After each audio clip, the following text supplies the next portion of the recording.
건강학 박사 알수이수가 알려드립니다. 해외여행은 즐거운 경험을 만들기 위한 기회이지만 해외 호텔에서 범할 수 있는 다양한 실수로 예기치 않은 지출이 생길 수 있습니다. 오늘은 호텔에서 주의해야 할 6가지 실수에 대해 이야기해보겠습니다. 첫째, 비상구 문이 닫혀 계단에 혼자 갇히는 경우. 비상구는 평상시 비상용으로 사용해야 합니다. 그렇지 않은 경우 문이 자동으로 잠겨 계단에 갇힐 수 있습니다.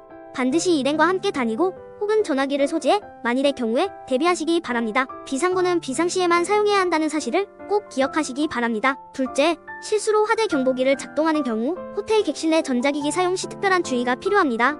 리조트형 객실에는 즉석 팝콘이 있는데 조리를 위해 전자레인지를 사용하기도 합니다.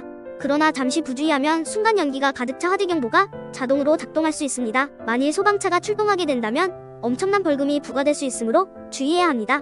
이러한 실수를 방지하기 위해 호텔룸에 제공되는 안내서인 디렉토리를 잘 숙지하고 안전한 사용법을 준수하세요. 셋째, 화재 경보 시 모든 짐을 다 가지고 탈출하는 경우. 화재 상황에서 가장 중요한 것은 신속한 탈출입니다. 그러나 짐을 모두 챙기고 물건을 가지고 나오는 경우가 있는데 이러한 행위는 탈출 지연을 야기할 수 있습니다. 명심하세요. 화재 시 사망의 원인은 직접적인 불이 아니라 연기로 인한 사망입니다. 화재 상황에서는 자신의 생명을 최우선으로 생각하고 빠르게 대피해야 합니다. 짐이나 물건은 버리고 안전한 장소로 대피하는 것이 중요합니다.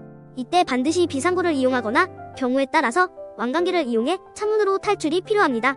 그러기 위해선 두 손이 모두 자유로워야 합니다. 넷째, 전자담배를 포함해 흡연하는 경우. 호텔의 금연 정책을 반드시 준수해야 합니다. 대부분의 호텔은 호텔 객실뿐 아니라 호텔 주변에서도 금연지역으로 지정됩니다. 금연 호텔에서 흡연이나 전자담배를 하면 고액의 벌금이 부과될 수 있으며 주변 손님들에게 불편을 끼칠 수 있습니다. 호텔의 흡연 정책을 확인하고 준수하세요. 벌금뿐만 아니라 호텔에서 투숙을 취소당할 수도 있으며 이 경우 추가 비용이 발생할 수 있습니다. 다섯째, 호텔 측으로부터 민원을 역으로 받는 경우. 호텔에서는 다른 투숙객과의 공간을 공유합니다.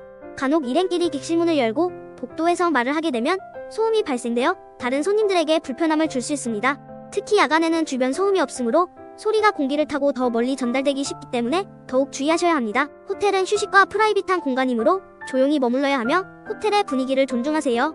극단적인 경우 호텔에서 투숙을 취소당하여 퇴거 조치가 진행될 수도 있고 이에 추가 비용이 발생할 수 있습니다. 여섯째, 호텔룸에 다른 사람이 들어오게 허용하는 경우. 호텔 객실은 프라이빗한 공간입니다.